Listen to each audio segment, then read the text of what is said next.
Tonight we're in Islington, and welcome to Question Time.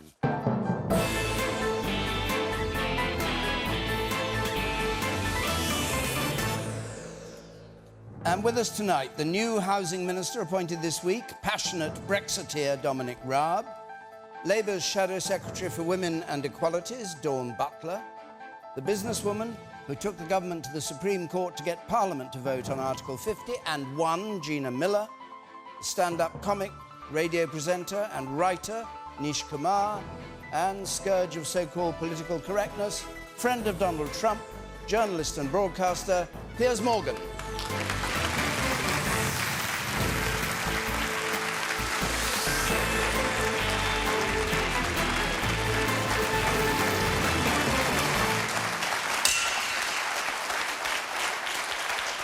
So, well, just before we take the first question, you can, of course, as always, argue from home about the issues that are raised here. No longer, I'm told, on text, but hashtag BBCQT on Twitter, Facebook and on Instagram. Our first question is from Kerry Buckingham, please. When are ridiculous suggestions of a second EU vote going to stop? Let's give the voters who spoke the first time what they voted for, and let's just hurry up and leave.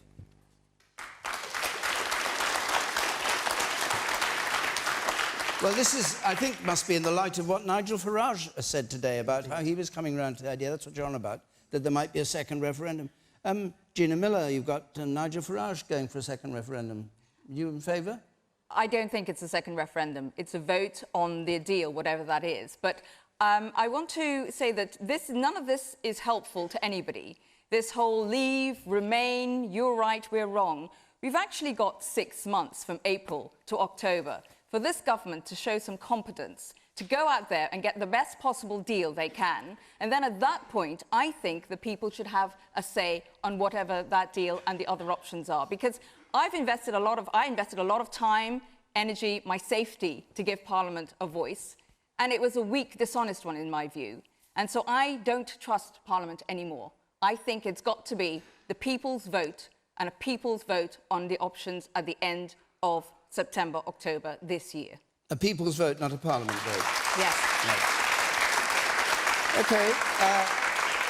So, Dominic Raab, what do you make of Farage saying, maybe I'm reaching the point of thinking we should have a second referendum? You beginning to think that too? No, I think it's interesting, though, that on the two fringes, whether it's the Lib Dems who are in favour of a second referendum or UKIP, neither of those were originally... I mean, Vince Cable, now the leader of the Lib Dems, in 2016 at their conference said he thought it was wrong in principle, counterproductive in practice. Nigel Farage wasn't in favour of an original referendum. He said that vote for UKIP will just take you straight out. So I don't think what they're doing is as a matter of democratic principle, it's raw political expedience. Now, from my point of view, not only is it wrong in principle, we've had the vote, let's get on and deliver a successful Brexit, but actually, if we did have a second referendum, the message we would send to the EU at this crucial time in the negotiations is that if you offer us the worst terms, actually, we may come crawling back. I think what we should do right now is show some economic, some political ambition. We should have some economic self-confidence. We should go into 2018 proving the doubters wrong. We need to get the best deal for the whole of this country. Why is your government doing whether that? You vote it, well, you keep... They're not negotiating anything. So, Gina, the incompetence has been extraordinary. Really? Well, you said that we wouldn't even get... OK. You said Parliament should have its say. We passed the Article 50 legislation. Absolutely. We've passed through the Commons stage the EU withdrawal bill. We won 42 out of 43 votes. Now you're shifting the goalposts yet again. You said we haven't made any negotiation progress. I haven't shifted any goalposts. Hold on. We got the first phase agreement. We dealt with that crucial issue of EU nationals, UK expats. We've moved on to trade talks. Stop shifting the democratic goalposts. Let's give effect to the referendum. Let me just ask you a question. You say you're against a second referendum. If it had gone the other way, you said... No, well, let me finish. He's frightened of the will of the people. He knows what's coming. I know what's coming. Well, all right, well, I'll read you what's coming. If the verdict is to stay in the EU, you said, and it's close, I think those that don't want to revisit it should pause for a few years and then, at 2020, have a second vote. No, what I said, that's wrong.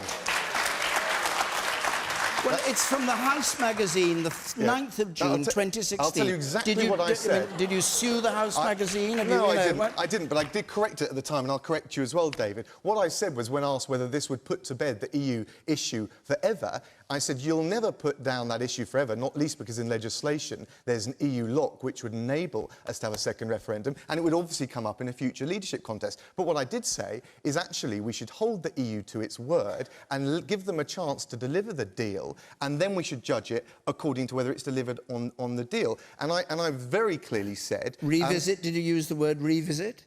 I was asked whether we would... Did you use the word revisit? I was asked whether under any circumstances we would revisit, and I said, of course, you're not going to stop people debating the EU. So why shouldn't she revisit in that case? Well, she can, and she can make the case for it. But let's leave the EU first, finish these negotiations, get the best deal for the country. I think Dominic is frightened of the will of the people on that vote. Well, all right.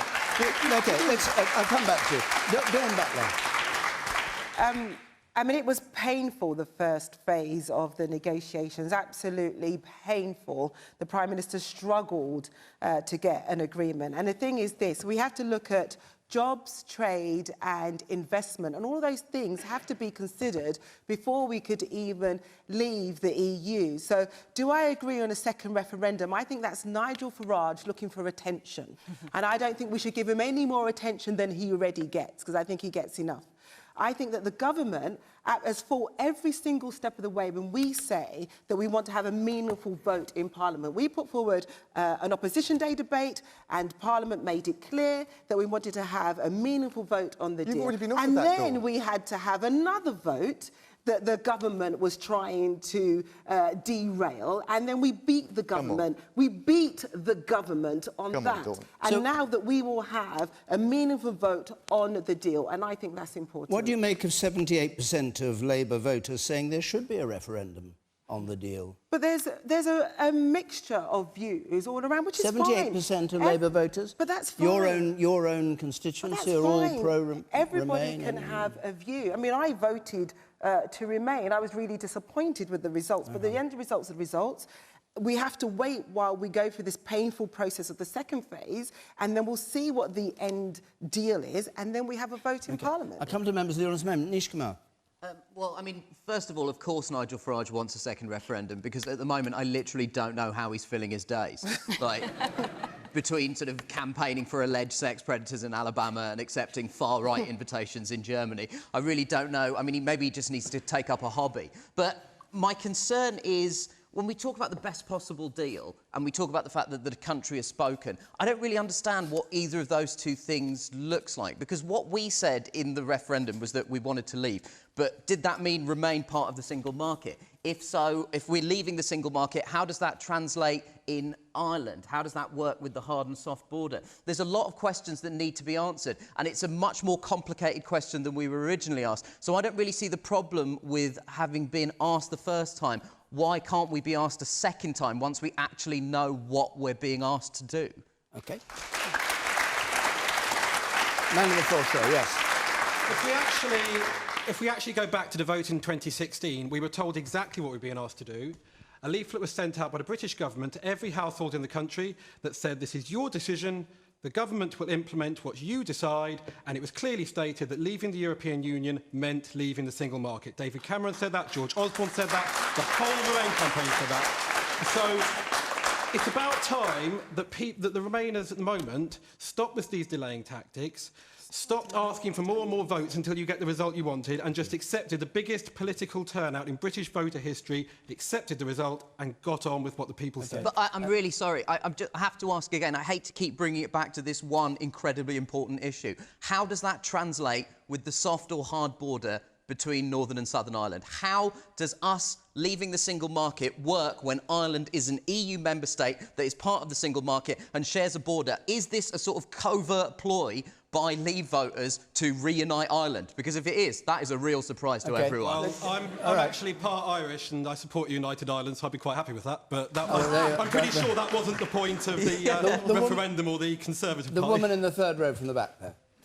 I just want to go back to the current government and Dominic, your statement. How do you expect us to trust your party when just then a quote that came out of your mouth you were not held accountable for? Well, no, but that's the point. A quote. That was it was a quote. No, it no, came but out of your mouth, and then there was sorry, still can I avoidance. answer your question? Yeah, Because you I want to. That was taken in the referendum. There was a selective quote taken by the House magazine. I was asked about it at the time, and I came straight out and said, all I'm saying is that you can't say permanently debate will be locked down forever, but what we need to do is implement the referendum, and that means leaving the EU. If people wanted to make the argument that's been made for a second referendum, when we had the original legislation back in 2015 and decided on it, that argument should have been made then. No one argued then we should have a referendum on the outcome of the deal. It is just shifting the democratic goalpost, and that's not OK, on. Piers Morgan.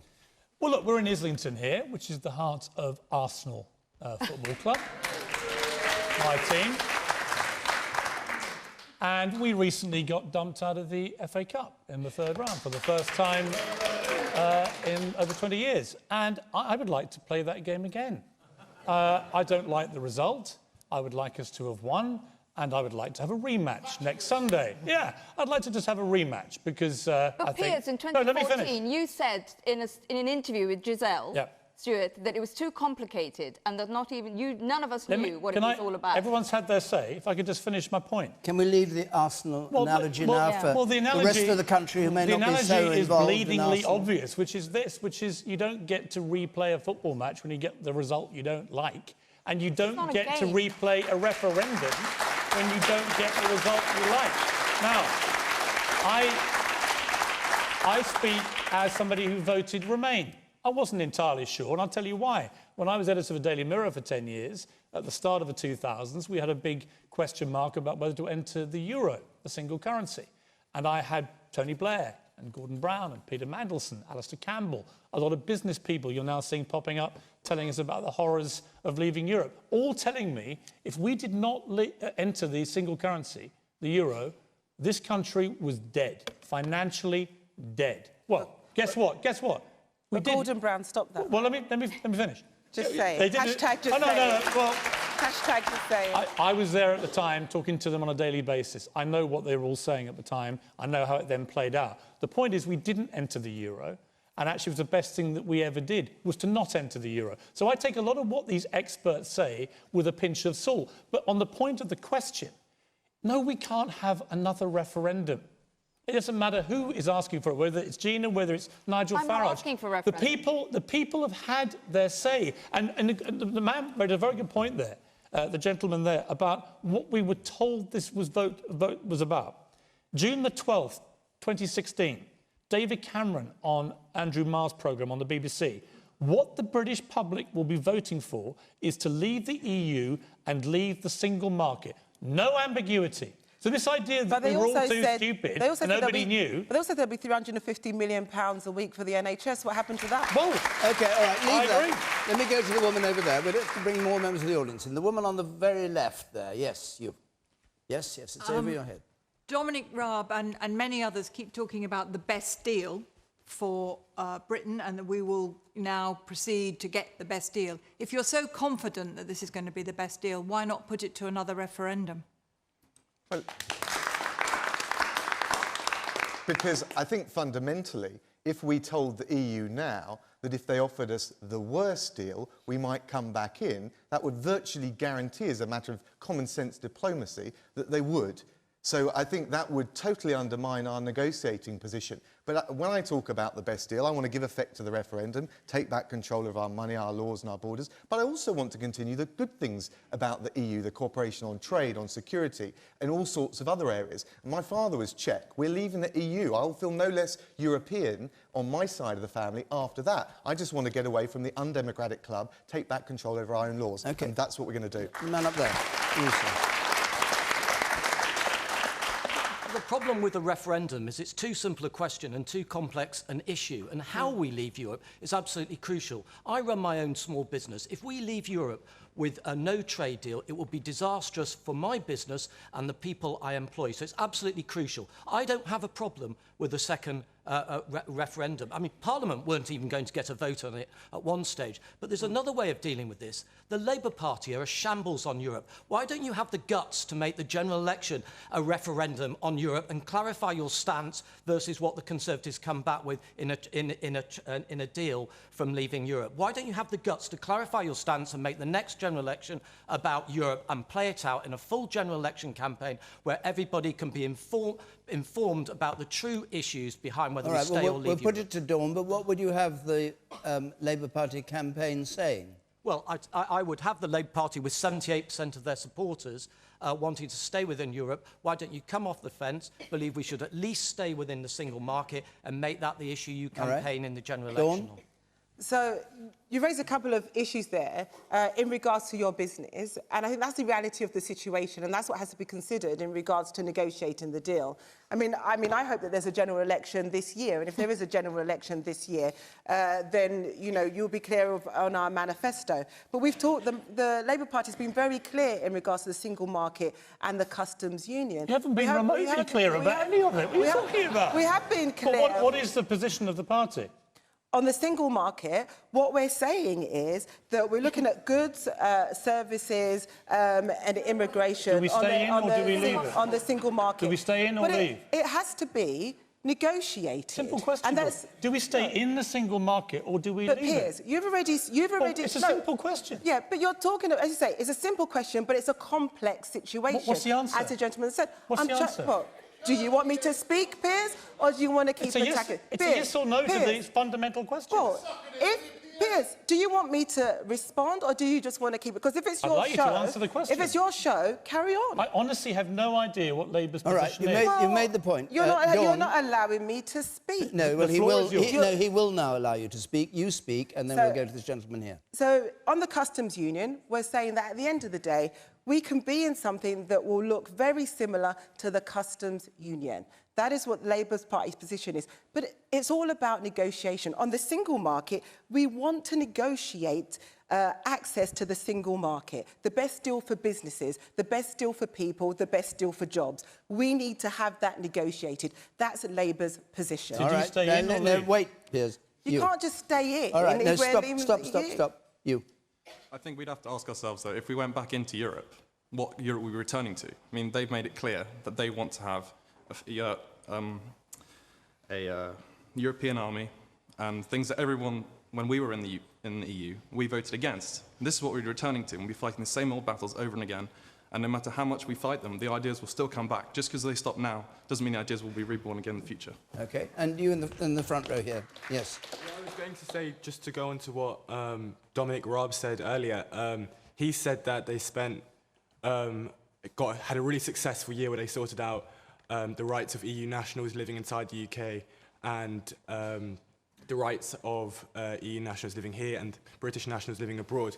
But that's a pretty simple issue. That is something that can be sorted out within a couple of weeks. You say that the rights of the EU nationals here will be protected and the rights of British nationals abroad will be protected.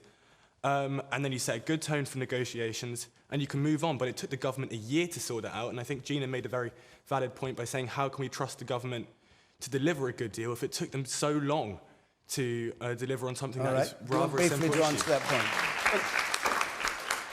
It didn't take a full year. We started the negotiations in April and we got to that position in December. But it was a much thornier technical issue because it wasn't just the status. It was things like health insurance. It was things like pensions. It was tricky. And the reason it took so long, the government said, even before we start the formal negotiations, let's resolve this issue because real people's lives are at stake. The EU took a rather dogmatic line and said, no, we're not going to do that. But look, in any event, the fact is, a lot of people were saying we wouldn't get to that first phase deal. We did. I think there's a much stronger spirit of cooperation. Let's look for the win-win deal. It's not a zero-sum game, or a deal that works for Britain, that works for the EU. And actually, Dawn's just articulated a position that is actually rather similar to the government's position, which is we want to get the best out of the relationship on trade, on security. But this is what we said from the very beginning. We said we needed a transitional deal. I didn't interrupt you. Labour said we wanted a transitional deal from the very beginning. The Tories were saying there will be no transitional deal. Now you're saying that there will be. I didn't interrupt you, Dawn, but the answer to the question that Piers and others asked is, of course we have to leave the customs union,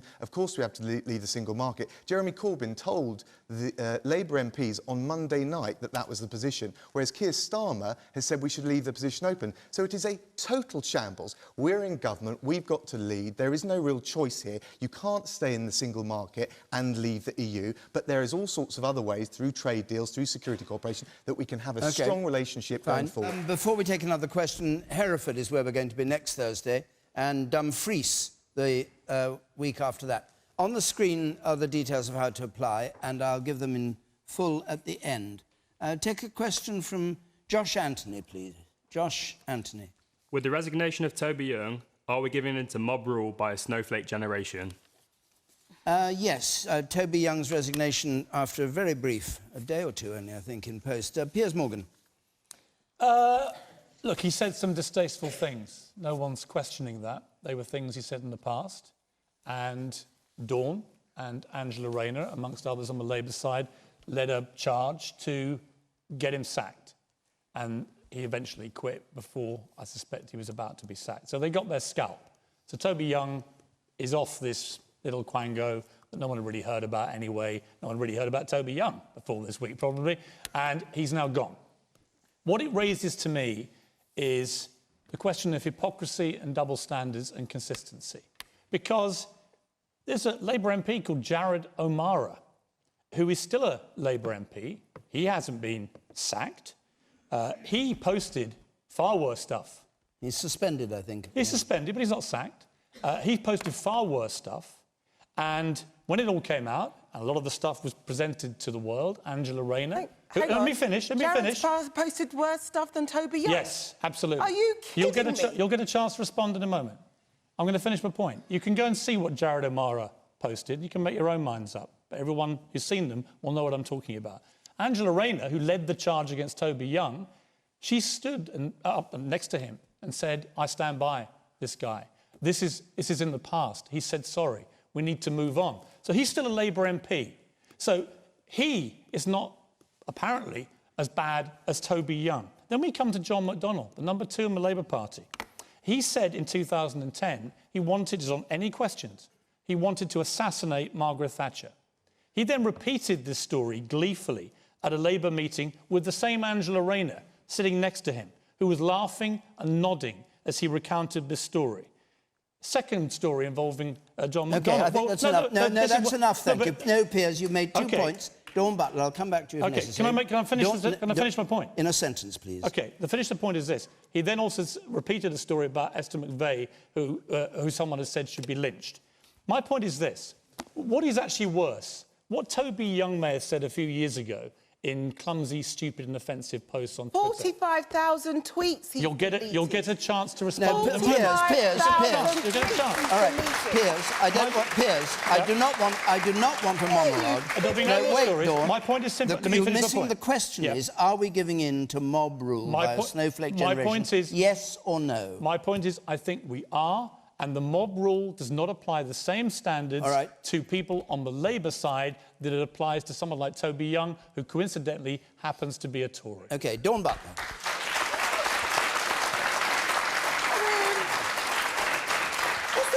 This is typical. The guy's deleted 45,000 tweets. I don't know how many people are prolific tweeters in the audience. I don't know if you've done 40... To have to delete 45,000... It's a day's work 45,000... Piers, can you keep quiet while she speaks, please? Thank you. She asked a question. 40... You've deleted 45,000 Not of you, you're not in the audience. tweets. She asked the audience, not you. Right, go on, Dawn.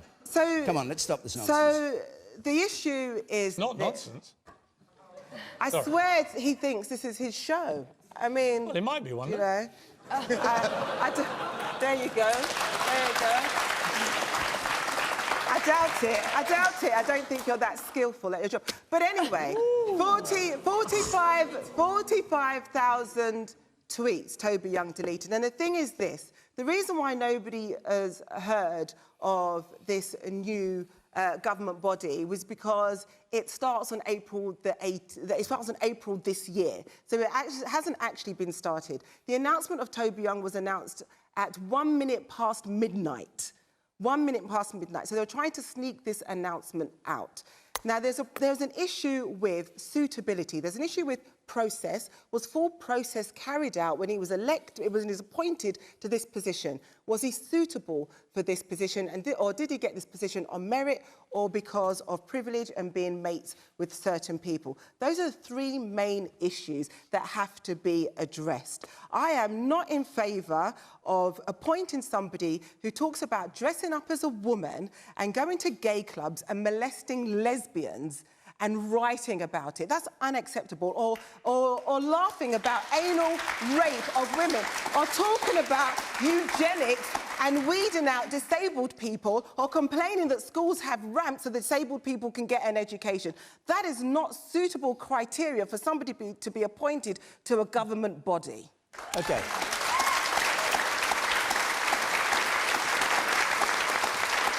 The woman up there.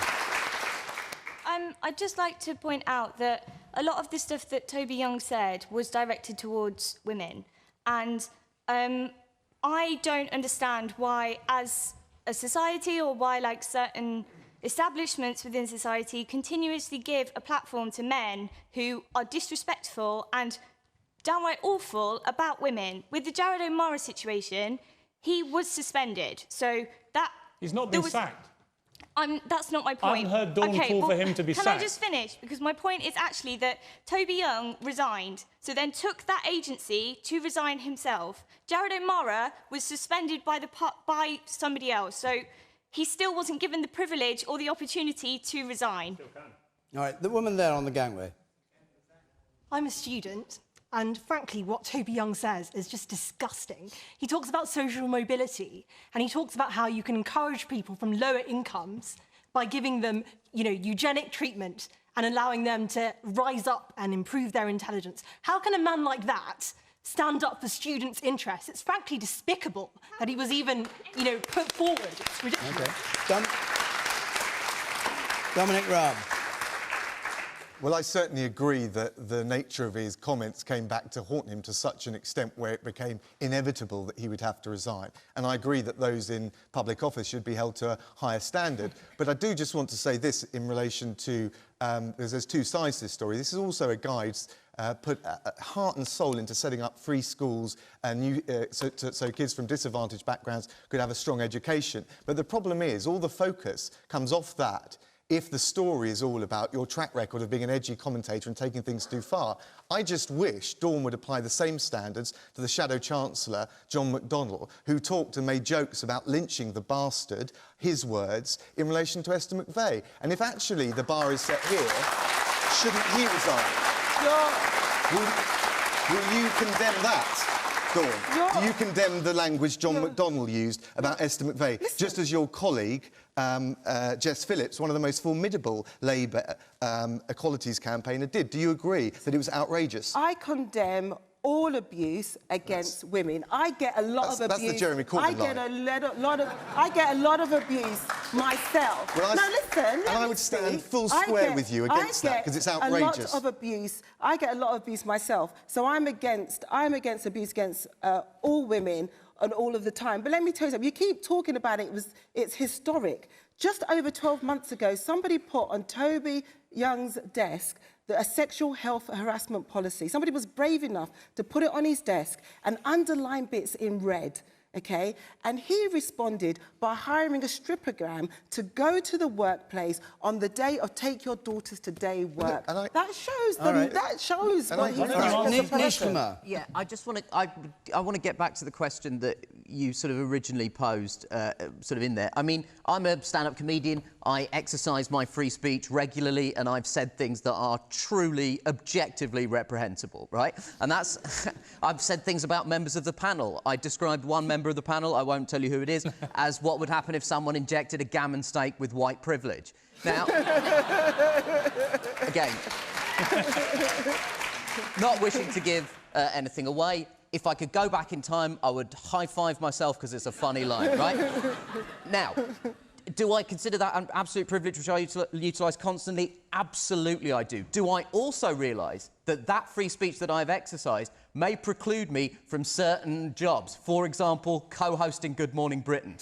Absolutely. There is consequences to the things that you say. And it's not you can't castigate a generation as being oversensitive or this terrible term snowflake that's constantly bandied around without any real context or meaning. You can't castigate a whole generation for taking appropriate measures when you look at someone who's going to be involved in tertiary education. If I wake up tomorrow and suddenly decide that I want to run a university, most of my tweets will probably come back to haunt me. That's not how things work. And also, I just want to quickly add, we're talking a lot about Toby Young and the things that he said. What about the things that he's done? What about the news today that he attended at UCL, a eugenics conference? That is some dark Nazi stuff, man, and is not acceptable in modern education. Okay, let's just... Okay, wait, Piers. Before we get trouble from the lawyers... Can't call him a Nazi, for I didn't call him a Nazi. I described the practice of eugenics as having its history in ancestral fascism. Right. Let's just explain two things. He says he attended it, sat at the back and listened because he was writing an article, didn't take part in it, wasn't on the panel. And MacDonald, to you, didn't actually himself say that. He was quoting. He may be wrong to have quoted, but he made a joke of it, David. But he Those didn't. aren't the same things. He didn't himself say it. He did. He repeated it. He said some people say to me, not just she should be sacked, yes, he but didn't lynch say, the bastard to ripples of laughter. I've now satisfied the lawyers, and I clearly haven't satisfied either of you, but that doesn't matter. You up there with the spectacles. So Labour and the Tories can trade barbs with each other all they want on who said what, and everyone's got as much ammunition as they want, but the hypocrisy of the Labour Party when they come back and say, oh, Jared Amar is just suspended, but Toby Young should be sacked. There's people in Sheffield now who don't have a voice in Parliament because the Labour Party just won't do anything. They need to take action and be consistent in dealing out their outrage equally amongst anyone who... Gina Miller. Gina Miller. It is being dealt with. Can I say that I absolutely agree with you. I think the scoring of political points has got to stop. We have got to find a way of having adult conversations when it comes to really important matters. Because the lessons we're leaving for our children is, you know, you can behave whichever way you want. There's no consequence. You can lie, you can cheat. This is serious. You cannot have somebody in public office that's behaving like this. And I don't know how incompetent the screening process must have been to actually let him get into that position, because it's going to be a position where you are actually influencing the future generations. And to have someone there thinking it's a joke or laughing or thinking it's funny, or, you know, his friends who support him and said, oh, don't be so soft. This is not just about women. This is about anyone. You have no right to degrade another person. I'm sorry, but you don't. Okay. Well, that's not bad. Yes. So Toby Young has said some awful things and has since been removed from government. Piers' mate, Donald Trump, has said some awful things too and is still the President of the United States. OK, well, not coming to Trump. We might come to Trump later, but we'll see. The man there in the blue... Yeah, isn't it to do with Theresa May's judgment, basically? She was the one who appointed this guy. You know, people closest to her would have had... obviously stuff on Toby Young, looked into his past, you would have hoped. And yet he slips through the net and he's there and she gets another crisis she's dealing with now. Because, yeah, she didn't deal with it at the beginning. Dominic Raab, can you answer this point? Why did he slip through the net? Why did Joe Johnson let him get through the net? Why did Theresa May say, as long as he doesn't do it again, it'll be OK? Well, look, first of all, he was appointed because of the positive things he'd done. But in the end, you may be right, but look, social media going back years, it's difficult to screen that. How many man-hours do you want the government to put into that? But look, it should have obviously been done better, and we learned the lesson. But, sorry, just... social media... Can I just answer not being very good on social media at all anyway. Well, in campaigns as well. He has found my tweet maybe in that's 5 what minutes. it is. Yeah. Well, we should get him involved, but I'm not sure he'd come and work for the Tories. But the point is this. To describe it as a crisis, I think most people looked at that and thought, you know, people care about real things, the state of the economy, whether you voted Leave or Remain, making the success of Brexit. But you're right to say that we should be held to the highest standard. I just wish Labour would apply some consistency and we wouldn't get the rank double standards we see at the moment. All right, OK. I'm saying apply the standard consistently. I think a brief works. I think we must move on to something I else. said there's a Important. fundamental issue Yes. here in regards to the process. There's a fundamental issue to how these public appointments are made, because I would like other people who are interested in higher education to get an opportunity to be part of a Quango and a government body. And the gentleman in the audience is absolutely right. It does Hold throw on, Gina. into question the judgment of the Prime Minister and also the power that she has, because on Sunday she defended him. In Parliament, I had to stand up for an hour. Joe Johnson defended him, only for the next day for him then to resign because it was untenable. Yes, you can. You can come in. Let me just bring Nish Kumar. I'll bring Nish Kumar. I just want to say, just again, just to bring it back to this question, I'm so sick. Don't say the same thing again. No, No need to say it twice. I'm profoundly sick of people like Toby Young, who described himself as a journalistic provocateur, who professionally are essentially unpleasant people. And that's what they do. They do things to get a reaction. And then when they get a reaction, they throw their toys out of the pram. Grow up. Gina, briefly, if you would. I spoke to somebody very senior in the university circle last night, and it's a small circle. And they said, to Don's point, that they're not aware of anybody who was allowed the opportunity for them to go to stand up and be interviewed for that post. And it's a very small community. That is extremely worrying and very opaque. And we've got to have more transparency in these appointments. OK, we'll move on to another question now. Daniela Adeloya, please. Missed targets, failed pledges, patients dying in hospitals. Isn't it high time that Jeremy Hunt is sacked rather than acquiring additional responsibilities? Right, in case you missed that.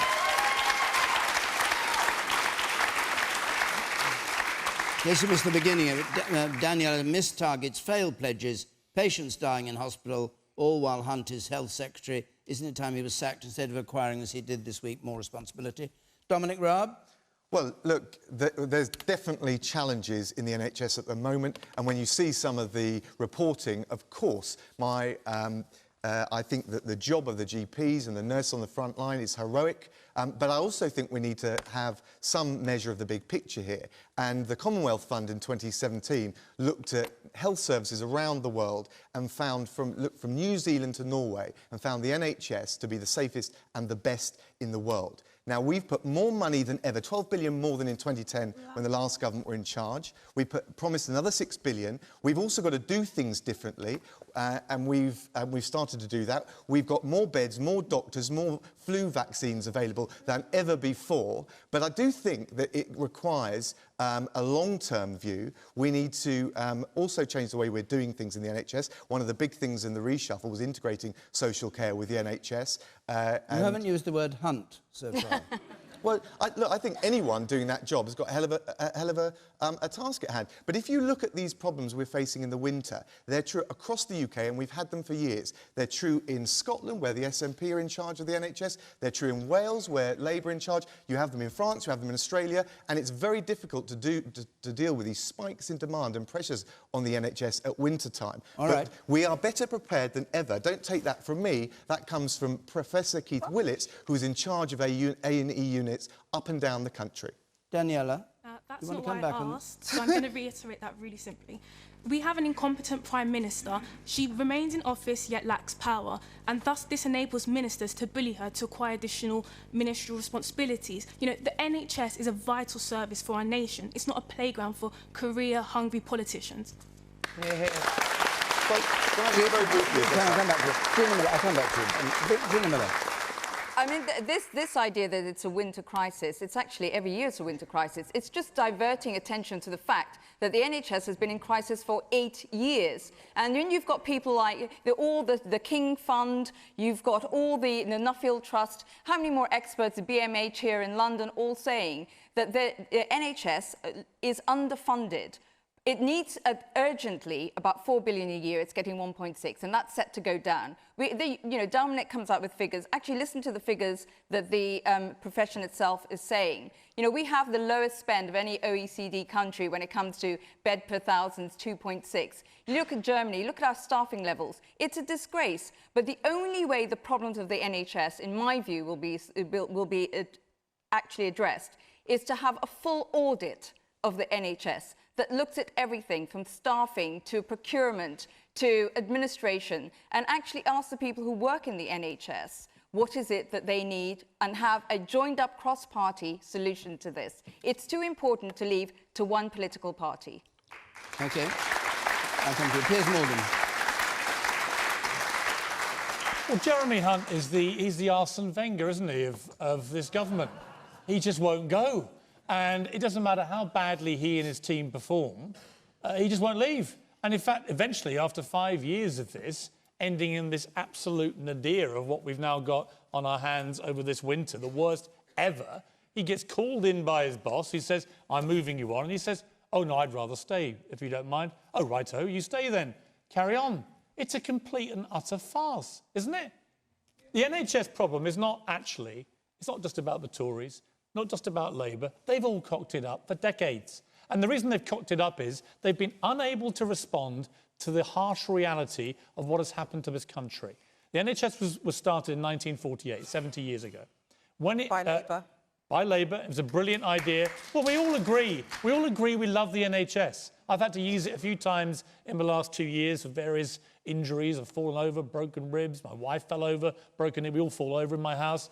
My little daughter had a fit one night. We took her in. Amazing, amazing treatment every time by the brilliant staff of the NHS. But they're overworked, they're underpaid, and they're exhausted. And the point I was going to make was the population has grown by a third since the start of the NHS, and it's projected to grow to 74 million, another 10 million by 2039. This population's also living a lot longer. So we have a massively larger number of people living a lot longer, putting a huge new strain on a system that simply wasn't devised to tolerate this number of people using it. We've got to have big thinking, and all this lot have to come together, stop the petty point scoring, get in a room and work out big solutions to try and save the NHS. All right.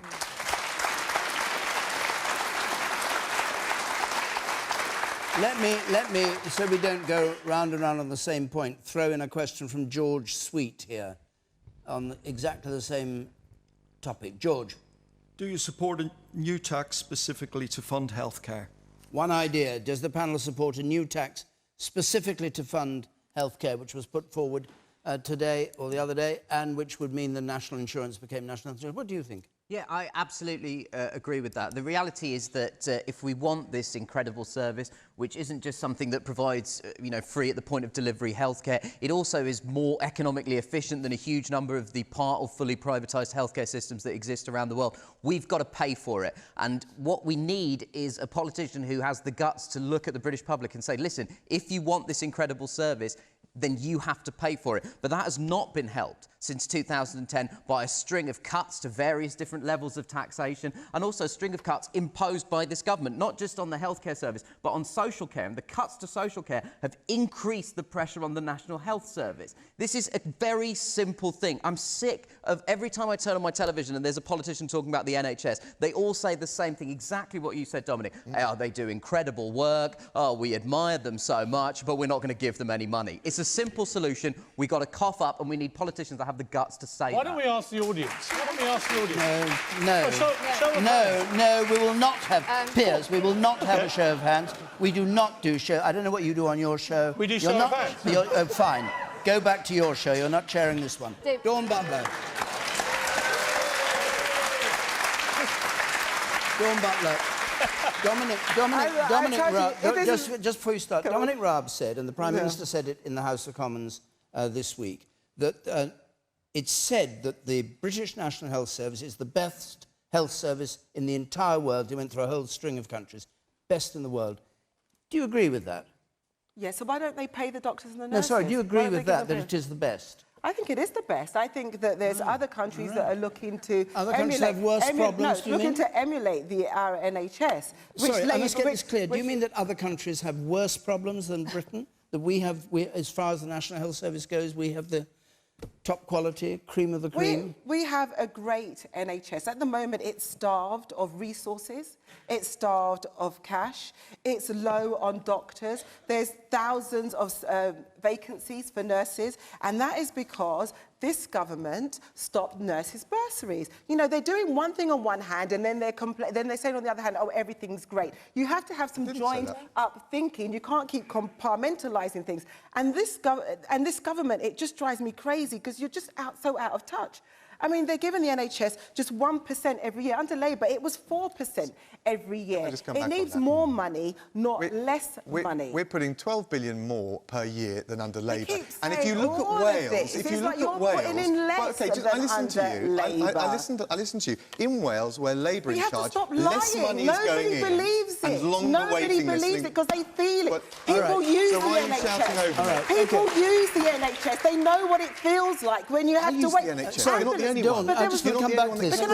You're talking about it as though it was in a state of collapse, and yet you agree that it's the best in the world that the Tory claim. You agree with them.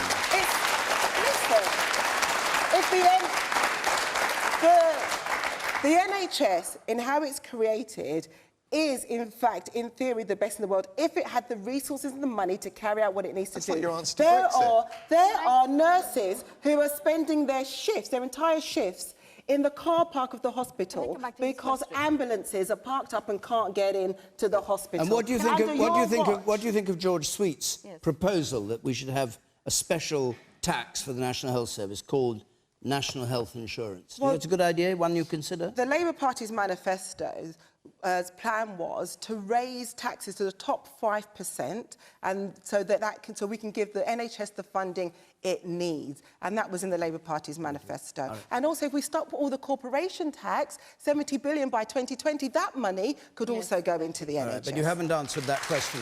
The woman at the very back there, yes, you. Like Piers says, the NHS is far from a Tory problem, though they've certainly not helped it.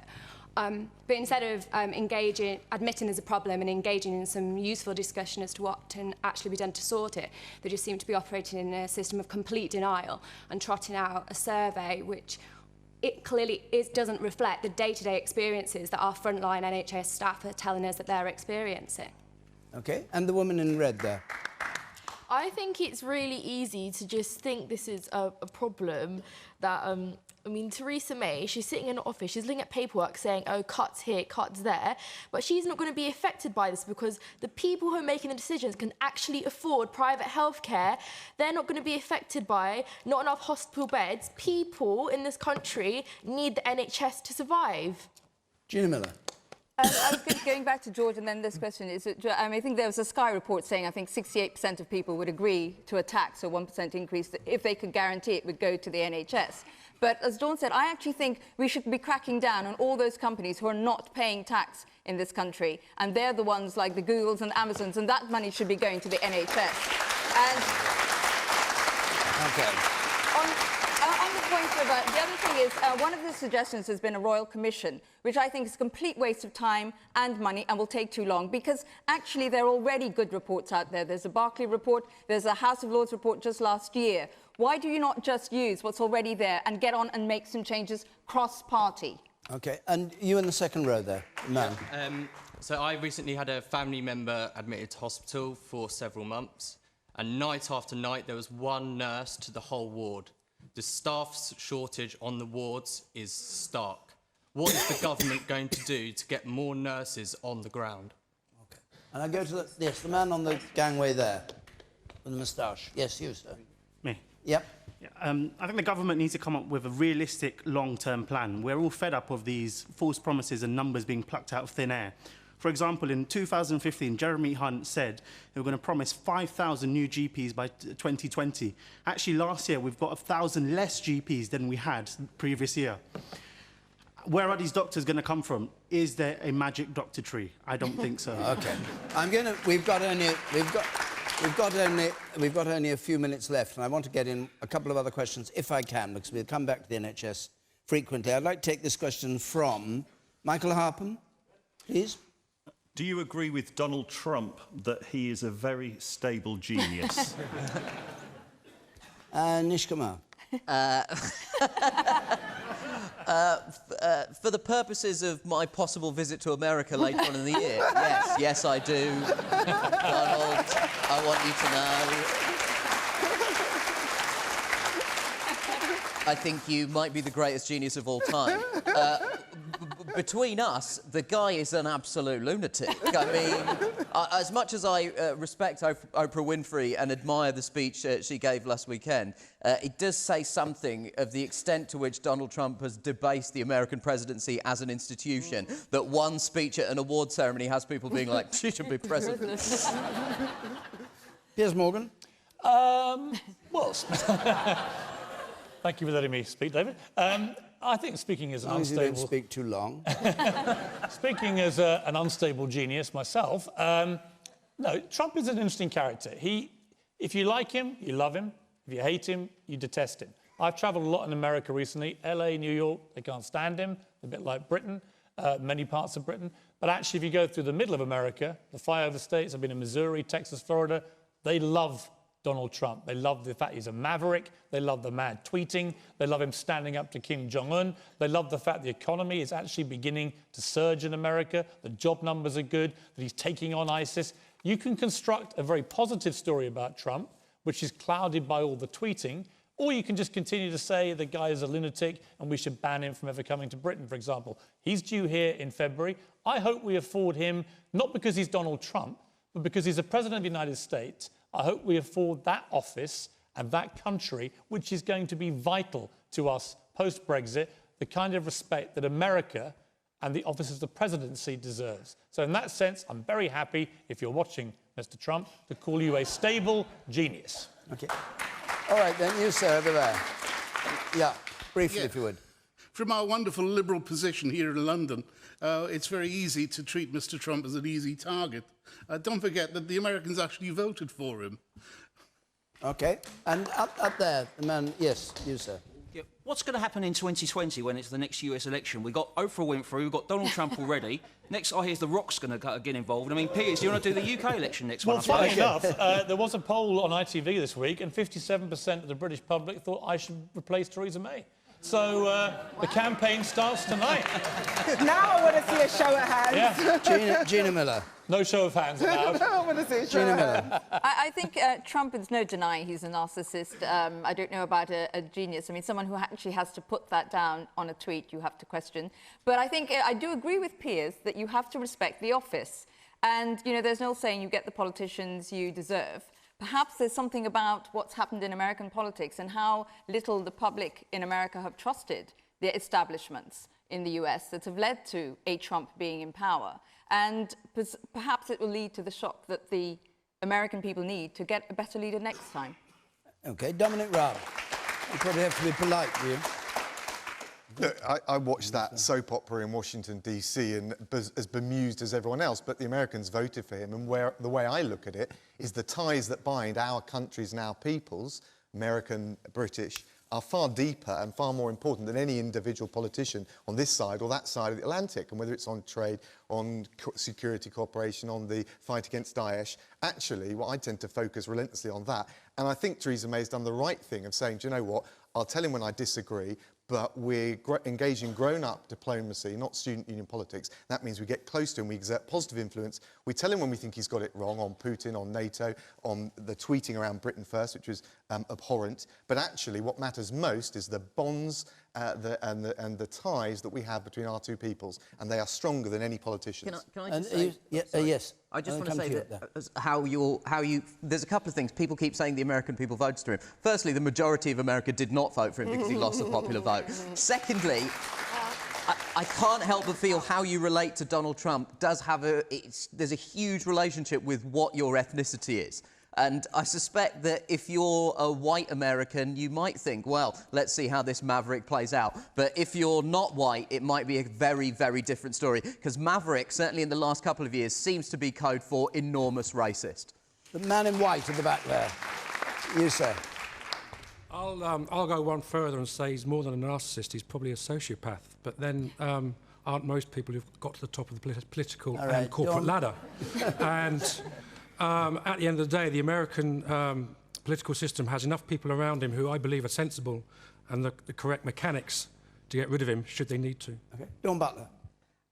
I think that Theresa May showed a serious lack of judgment in inviting him after 7 days to come to our country on a state visit. and I don't think that should be allowed or happen. Is he a very stable genius? I think he said he's a very, very stable genius, didn't he? I think he had 2 verys in there. Well, I think he's got his medical on Friday. Let's wait and see. OK. Right. Now, we've got a couple of minutes left, and we've got one... This programme's designed for you, Piers, because you claim to be a friend of Donald Trump. But I'm going to take this question just round the panel. Molly Farias, I think it is. Is that the pronunciation? Anyway, Molly. Is the decision by Virgin Trains to stop selling the Daily Mail a form of censorship? The decision... Virgin Trains say that they're not selling the Daily Mail because it doesn't fit the ethos of Virgin Trains, whatever that may be, and therefore they're not going to sell it. OK, Dawn Butler, you start on it. I mean, I'm in favour of free speech. I mean, occasionally, I've never bought the Daily Mail, can I just say? Never read it? But I have read it because sometimes I want to see what they're saying. I think it's important sometimes to see people what normally buy people newspapers. but to see what people who I disagree with are saying immensely. So sometimes I think that's important. But it's up to Virgin. OK, is it a form of censorship? What do you think? Do you know? The Daily Mail and I have not been friends. But I think at the end of the day, they've got falling numbers. You know, newspapers are not going to be as important in the future. It's more, they're going to be available online. People on the Virgin train can connect online and read it online. So that it's a hollow gesture to say you can't actually buy it. They can just go online and read it. No, but the line that's important is we've decided this paper is not compatible with the Virgin brand and our beliefs. Virgin made a mess of communicating that because, first of all, they said it was based on consumer research. And then it came out that they said it actually didn't fit with our brand, which was a confusing way of putting out that message. But I think if they had made that decision that they don't want it on their trains, then people can buy it elsewhere. I mean, they're a corporate entity. They are allowed to make that decision if they want. Piers Morgan, is it censorship? Of course it's censorship, and it's pathetic, frankly. I expect more from Sir Richard Branson, a guy I've always admired. The truth is, they're only going to stop now the Times, the Guardian and the Mirror, which all back Remain. Sounds good. Well, there's 2 points I'll make about the Mail, which is one of the most successful newspapers in the world. Right? I write for it, so I would say that, but it happens to be true. And the Mail is not everyone's cup of tea, but those who like it and buy it really enjoy it on a daily basis. The Daily Mail has been at the forefront this week of a stunningly successful campaign on plastic bags. It's forced the government into making really dramatic moves now on the environment and plastic bags. That was a Daily Mail-led campaign, right? OK, it's just about censorship. Well, here's the point. When Virgin say they don't share those values, does that mean that Virgin doesn't share that value? Does it mean that actually... God. Well, I'm sorry, but it needs to be said. All right. And I think it is censorship. I think it's wrong of them to do it. They're just doing it for cheap publicity, and shame But nobody on was buying it. Dominic Raab, we're out of Nobody was time. buying it. Dominic Raab. I'm not sure it's censorship because they've got the right to choose who they sell, but I do think it's a bit of a hollow gesture, like Gina said, and the real thing is that they're turning their nose up at all those millions of people that read the Daily Mail and saying, in effect, you know, you're not our kind of people. No. I think in these kind of situations, the consumer is king. Let people decide what they read. Nish? Yeah, I mean, I like to read Empire magazine on the train, but it is not available. So what I do is I go to these places called the newsagents. They have them quite readily around the country, in the train station often, and I buy it, and then I read it on the train because I'm an adult, and I don't stand there screaming about my free speech being violated. And the only thing I would say is that... But, clearly, this is absolutely a publicity stunt from Virgin. And Virgin are a company that in the last sort of couple of weeks have not covered themselves in glory in terms of their corporate ethics. Now, if I was the Daily Mail, and I'm the first to admit that I'm not, but if I was the Daily Mail, I might look at that and think, wow, how bad must we be if even Virgin are judging us? OK. Right, we're out of time, I'm afraid. I'm sorry for those who have your hands up.